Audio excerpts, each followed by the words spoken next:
그 언론에 보니까 계모가 애를 키우면서 이제 말을 안 듣는다고 구타를 했는데 그 애가 죽어버렸습니다. 죽여버려가지고 그 이제 친엄마가 반드시 살인죄를 적용해 달라 하면서 시위를 하고 또 많은 사람들이 모여가지고 법정에서 시위하고 그런 모습을 보고 저 언론에서 볼 수 있습니다. 이미 아이는 죽었습니다. 아기가 죽었기 때문에 이 계모가 처벌을 받거나 처벌을 안 받거나 간에 아이는 결코 살아 돌아오지 않습니다. 그러나 많은 사람들은 사형으로 구형을 해달라 그렇게까지 이야기를 하고 있습니다. 살인죄를 적용해달라 그렇게 이야기를 하고 있습니다. 죄는 분명히 심판이 있어야 됩니다. 죄는 징벌이 따르게 되어 있습니다. 죄는 죄를 지었으면 그 처벌이 따라야 됩니다. 잠언 21장 15절에 정의를 행하는 것이 의인에게는 즐거움이지만 죄인에게는 패방이라 하고 말씀을 하고 있습니다. 정의라고 하는 것은 잘한 일에는 칭찬하고 보상하는 것이 정의입니다. 그러나 잘못한 일에는 반드시 징계를 하고 처벌을 해야 됩니다. 이것이 정의요, 이것이 질서입니다. 만약 잘못했는데도 불구하고 처벌을 하지 않는다면 그 법은 있으나 마나한 것이 되어버리는 것입니다. 시편 145편 20절에도 여호와께서 자기를 사랑하는 자들은 다 보호하시고 악인들은 다 멸하신다고 말씀을 하고 있습니다. 용서할 수 있다. 용서할 수 있는 죄는 사실은 죄가 아닙니다. 왜냐하면 용서받는다 하는 것은 죄를 지은 사람과 죄를 짓지 않은 사람과 똑같은 것이 되어버립니다. 힘들게 애써서 법을 지켰는데 그 법을 지키지 않은 사람하고 똑같이 해버리면은 그러면 법을 지키는 사람은 왜 새빠지게 힘들게 법을 지키느냐 이겁니다. 법을 지킨 사람의 노력이 헛되게 되지 않게 하기 위해서는 죄를 지은 사람은 반드시 처벌을 해야 됩니다. 그렇게 하지 않으면은 누가 힘들게 법을 지키려고 하겠느냐 하는 거예요. 저희들이 제가 옛날에 학교 다닐 때 인문계 고등학교였기 때문에 떠들고 공부하지 않고 또 떠들면서 오히려 공부하는 애들을 방해하고 하면 걔들은 굉장히 이제 나쁜 아이로 그렇게 이제 취급을 받게 되거든요. 그런데 걔들이 시험을 칠 때에 컨닝을 하더라고요. 책을 펴거나 또 공부 잘하는 아이를 꼬시거나 협박하거나 공갈하거나 가르쳐주면 잘 보호해주고 안 가르쳐주면 너 죽인다 이래가지고 그렇게 하더라고요.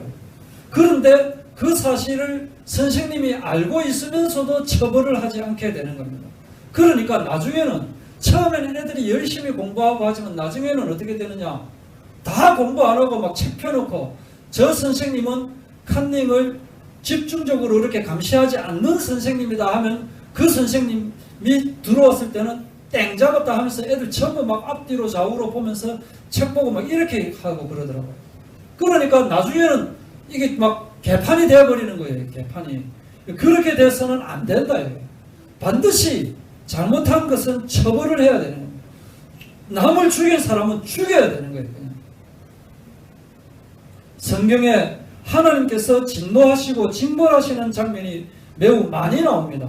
때로는 그 악한 세력들, 블레셋이나 아수르, 이런 바벨론, 이런 군사들을 이용해 가지고 이스라엘을 치시는 내용이 나오고 있습니다.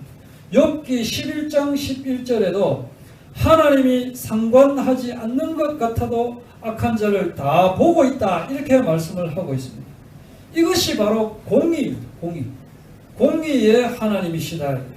잘못한 것은 처벌하고 잘한 것은 보상하는 것, 이것이 진리가 되어져야 되는 거거든요. 그런데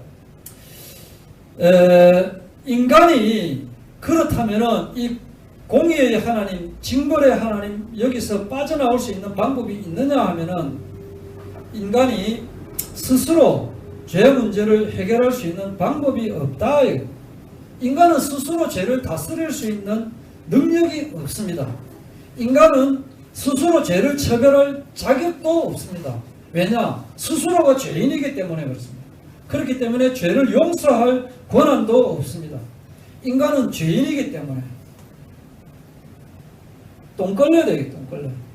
똥 걸리기 때문에 똥 묻은 그 걸레로 닦으면 닦을수록 더 똥만 묻어가는 겁니다. 인간은 스스로는 절대 안 된다. 더러운 손으로 너 얼굴에 뭐 묻었네?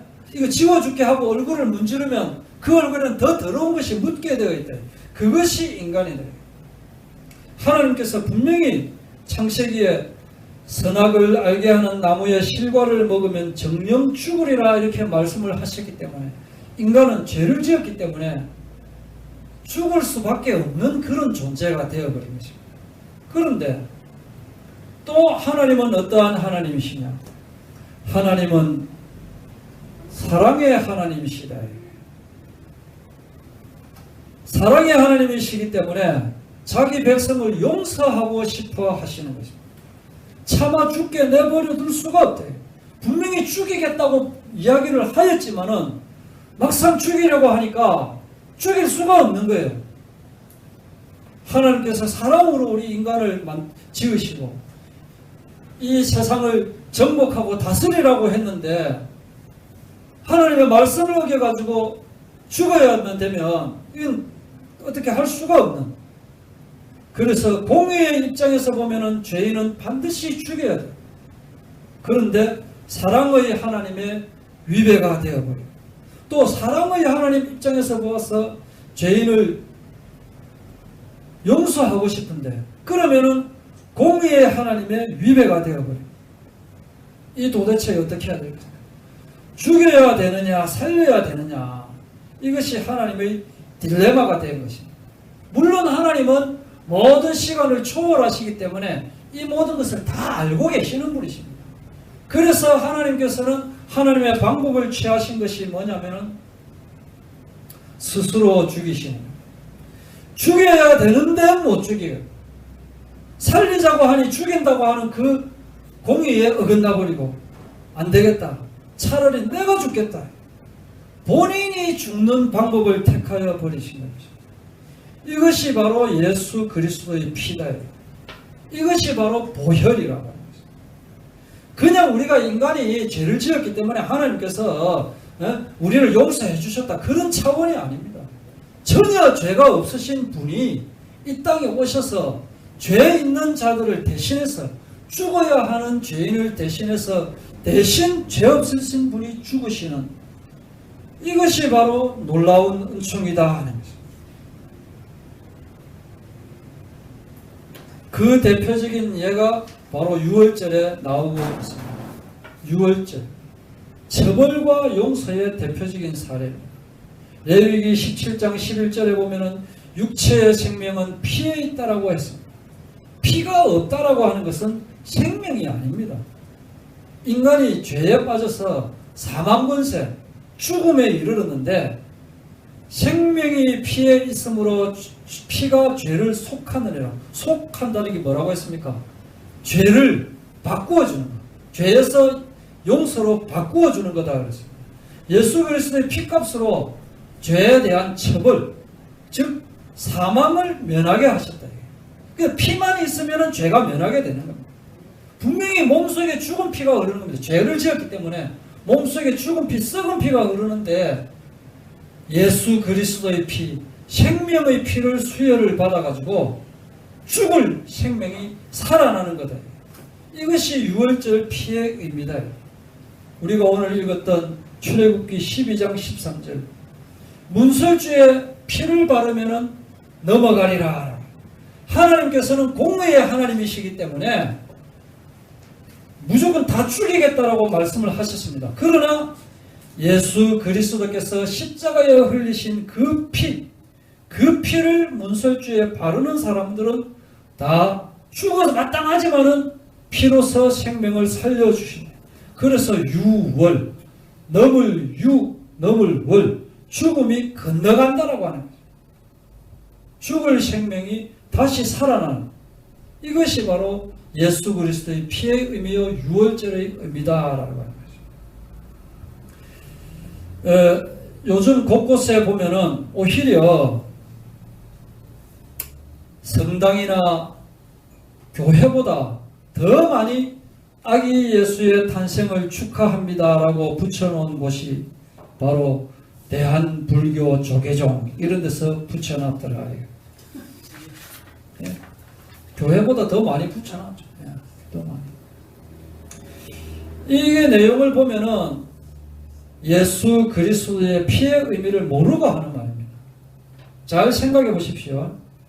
예수 그리스도의 피의 의미를 안다면 불교 절에서 아기 예수님의 탄생을 축하합니다 이런 거를 붙일 수가 없습니다. 왜냐? 자기들이 돌아오지 않았는데 자기들이 아기 예수님의 탄생의 의미를 안다면 자기는 저절로 지옥에 갈 수밖에 없는데 그럼에도 불구하고 그런 것을 붙여놓을 수 있느냐? 그건 아니다.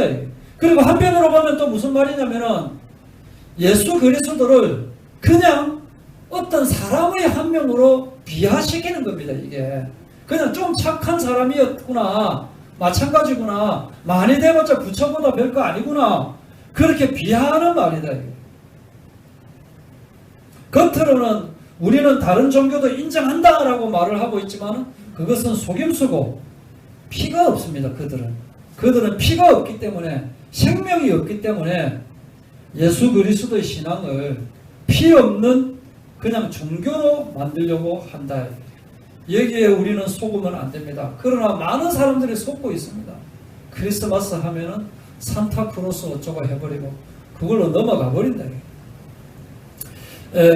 생명의 피와 예수님의 보혈하는 고려대학교 생명과학대 김준 교수가 쓴 글이 있더라고요.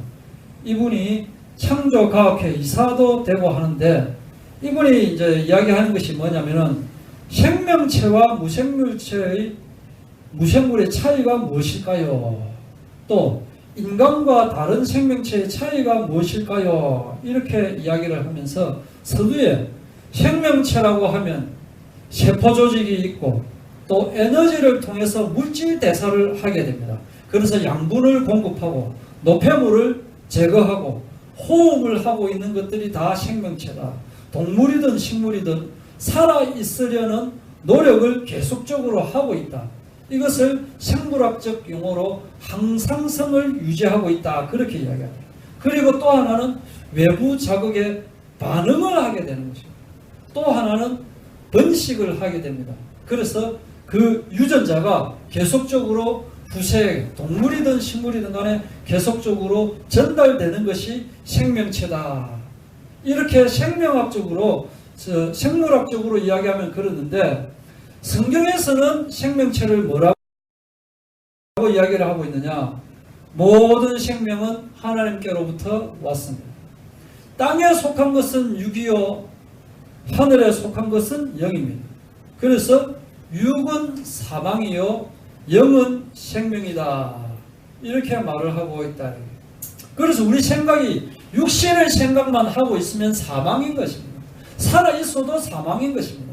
영의 생각을 하고 있어야 생명과 평안을 우리가 가질 수 있는 것입니다.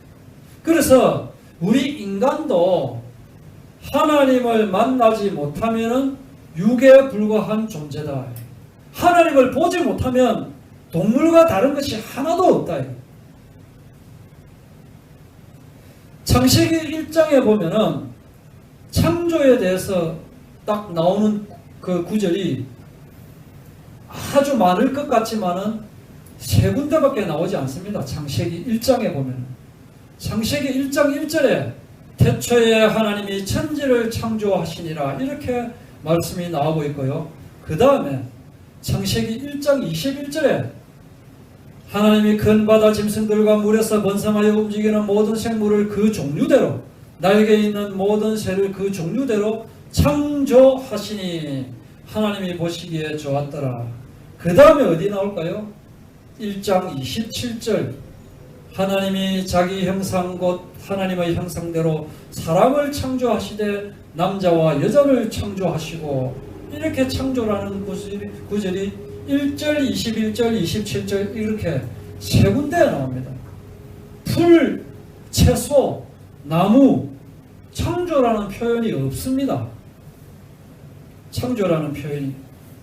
다른 생명체하고 이 짐승하고 차이가 뭘까요? 식물하고 동물하고 차이가 뭘까요? 피가 있고 피가 없고의 차이. 피가 있고 피가 없고.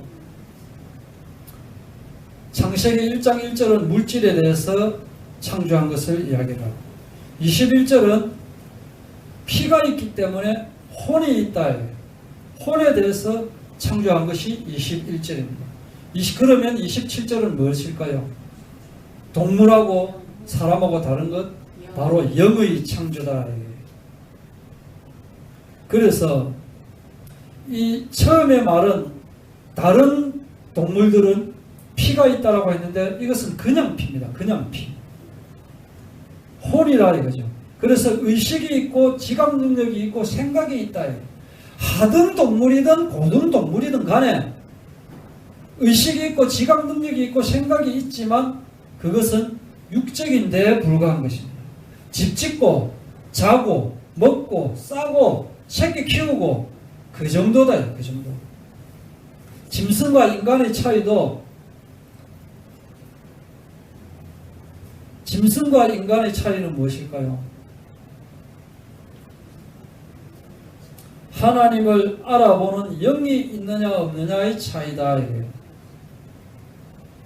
식물과 동물의 차이는 피가 있고 없고 하는 것은 혼이 있느냐 없느냐의 차이고 동물과 인간의 차이는 하나님을 알아보는 영이 있느냐 영이 없느냐 그 차이다. 이거예요. 그래서 예수 그리스도의 피 보혈의 의미를 깨닫느냐 못 깨닫느냐 하는 데서 차이가 있는 것입니다. 짐승이냐 인간이냐. 다시 이야기하면은 사람인데도 불구하고 하나님을 알아보지 못하면은 그것은 육적인 존재에 불과하다.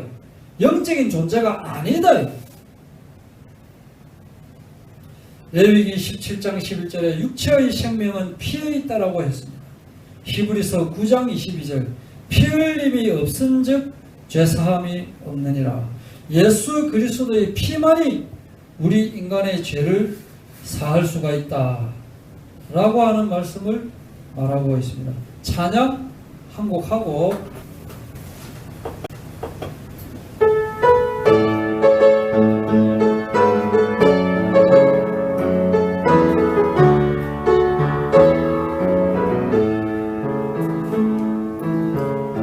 나의 이루하는 것보다 어긋나가실 하나님 나의 생각하는 것보다 더욱 이루시는 하나님 우리 가운데 역사하신 능력대로 간구함을 넘치도록 능히하실 주님께 모든 영광과 정의 찬양과 경배를 돌릴지어다. 모든 영광과 정의 찬양과 경배를 돌릴지어다.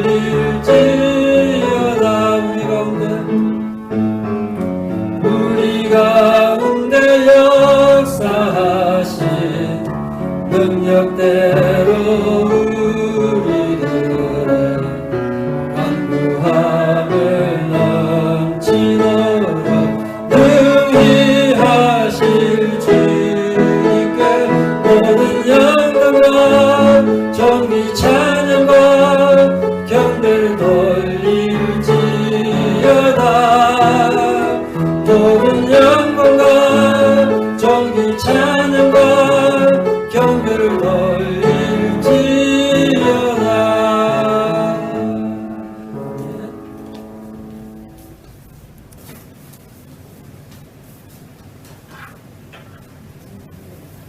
말씀을 계속하도록 하겠습니다. 예수 그리스도께서 십자가에 피 흘려 죽으신 사건을 제2의 창조라고 그렇게 말씀하시는 분이 있다. 1차 창조는 뭐냐면 죄 때문에 인간이 흙으로 돌아가 버렸습니다. 죄 때문에 만물도 혼돈과 공허로 돌아가 버렸습니다. 하나님께서 뜻으로 창조를 하였지만은 모든 것이 과거로 돌아가 버렸기 때문에 하나님의 입장에서 제2의 창조가 필요하였던 것입니다. 그래서 엄청난 반전, 죽음으로 재창조를 이루셨는데 그것을 흠이 없어야 되는 조건을 가지고 있었다. 첫 번째 창조는 무에서 유로의 창조입니다. 두 번째 창조는 사망에서 생명으로의 창조인 것입니다. 그래서 흠이 없어야 되고, 두 번째로는 요한복음 6장 53절 인자의 피를 마시지 아니하면 너희에게 생명이 없느니라. 생명의 피를 먹어야, 피를 먹음으로써 내 속에 예수 그리스도의 피가 있음으로써 내하고 예수님하고 같은 피를 가지게 되는 존재가 되는 것입니다. 백혈병에 걸린 사람은 스스로 절대 살 수 있는 방법이 없습니다. 건강한 골수를 받아야만 살 수 있다. 병든 골수로는 살아날 수가 없는 것입니다. 그래서 피를 먹으라고 하는 것입니다. 인간의 노력으로는 안 되는 것입니다. 그래서 예수 그리스도의 피를 믿기만 하면 되어진다.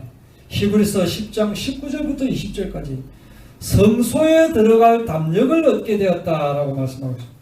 예수께서 죽으실 때에 여러 가지 초자연적인 현상이 발생했는데요. 갑자기 어둠이 막 내려오고, 그리고 막 땅이 막 진동하는 일이 일어나고, 그리고 성소 휘장이 위에서 아래로 찢어졌습니다. 하나님께서 찢으신 것입니다. 그래서 과거에는 아무나 성소에 들어갈 수가 없었는데 하나님께서 휘장을 찢으셨기 때문에 하나님이 막힌 담을 허무셨다.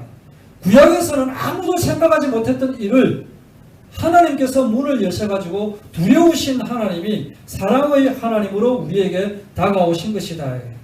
그래서 우리에게 여러 가지 피의 보상을 주셨는데 첫 번째로 뭐냐면은 그의 십자가의 피로 화평을 이루사 만물고 땅에 있는 것들이나 하늘에 있는 것들이 그로 말미암아 자기와 화목하게 되기를 기뻐하십니다. 십자가의 피로 화목하게 됐다. 전에 멀리 있던 너희가 그리스도 예수 안에서 그리스도의 피로 가까워졌느니라. 이 예수를 하나님이 그 피로서 믿음으로 말미암는 화목 제물로 세우셨으니 피로서 화목하게 되어졌다라고 하고 있죠. 예, 피로서 화평을 주신 것입니다. 그리고 우리에게 담대함을 주셨습니다. 이제는 겁쟁이가 아닙니다.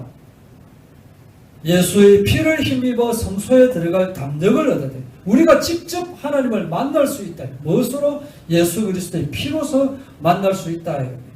그리고 그러므로 우리는 긍휼하심을 받고 때를 따라 돕는 은혜를 얻기 위하여 은혜의 보좌 앞에 담대히 나아갈 것이니라. 담대함을 우리에게 주셨다. 그리고 승리를 우리에게 주셨습니다. 요한계시록 12장 11절에 또 우리 형제들이 어린 양의 피와 자기들이 증언하는 말씀으로서 그를 이겼으니 무엇으로 이겼다고요? 피로 이겼다. 피로 이겼다. 우리 주 예수 그리스도로 말미암아 우리에게 승리를 주시는 하나님께 감사하노니 우리에게 승리를 주신 것입니다. 그리고 예수 그리스도의 피로 병고침을 받게 하신 것입니다. 그래서 이제는 두려운 존재가 아니고 화평을 주셨기 때문에, 또 겁쟁이가 아니다, 담대함을 주셨기 때문에, 패배자가 아니다, 승리를 주셨기 때문에, 그리고 이제는 아픈 고통에 고통받을 이유가 없다. 이게 병고침을 주셨기 때문에 베드로전서 2장 24절 그가 채찍에 맞음으로 너희는 나음을 얻었나니 하고 있습니다. 찔림은 우리 허물 때문이요 상함은 우리 죄악 때문이고 징계를 받음으로 우리는 평화를 누리고 채찍에 맞음으로 우리가 나음을 입었도다. 그리고 마지막으로 너희는 값으로 사신 것이니 사람들의 종이 되지 말라. 값으로 샀습니다. 우리가 마귀의 손아귀에 있었는데 예수 그리스도의 피값으로 사신 것이 되어졌다. 그래서 우리는 마귀의 것이 아니고 하나님의 것이다 라고 하는 사실을 우리는 항상 알고 있어야 되는 것입니다. 그래서 너는 내 것이라 라고 이야기를 하죠. 내 것이다. 구속하였기 때문에 우리는 하나님의 것입니다. 조금만 참으십시오. 마지막입니다. 그래서 우리는 예수님의 피가 있는 예배를 해야 되고 예수님의 피가 있는 생활을 해야 된다. 우리가 예배에 임할 때 마음이 어떤 마음이라 해야 되느냐면은 여호와께서 말씀하시되 너희의 무수한 재물이 내게 무엇이 유익하뇨? 나는 수량의 번제와 살찐 짐승의 기름에 배불렀고 나는 수송아지나 어린 양이나 수염소의 피를 기뻐하지 아니하노라. 피의 예배를 드리지 않는 너희들은 기뻐하지 않는다라고 이야기를 하고 있습니다. 로마서 12장 1절 시작.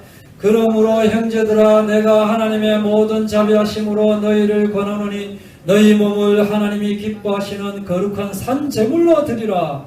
이는 너희가 드릴 영적 예배니라. 하나님께 나 자신을 드리는 예배가 되어져야 된다. 이것이 바로 신령과 진정으로 예배하는 것입니다. 하나님께 나 자신을 제물로 드리는 예배. 여러분들이 예배에 임할 때 어떤 마음으로 임하십니까? 예수 그리스도께서 십자가에 못 박혀 피 흘려 죽으시는 그 희생을 우리도 우리의 피를 하나님의 제단에 바치는 이 예수 그리스도의 피가 있는 예배를 드리며 주님을 누리는 저와 여러분 되기를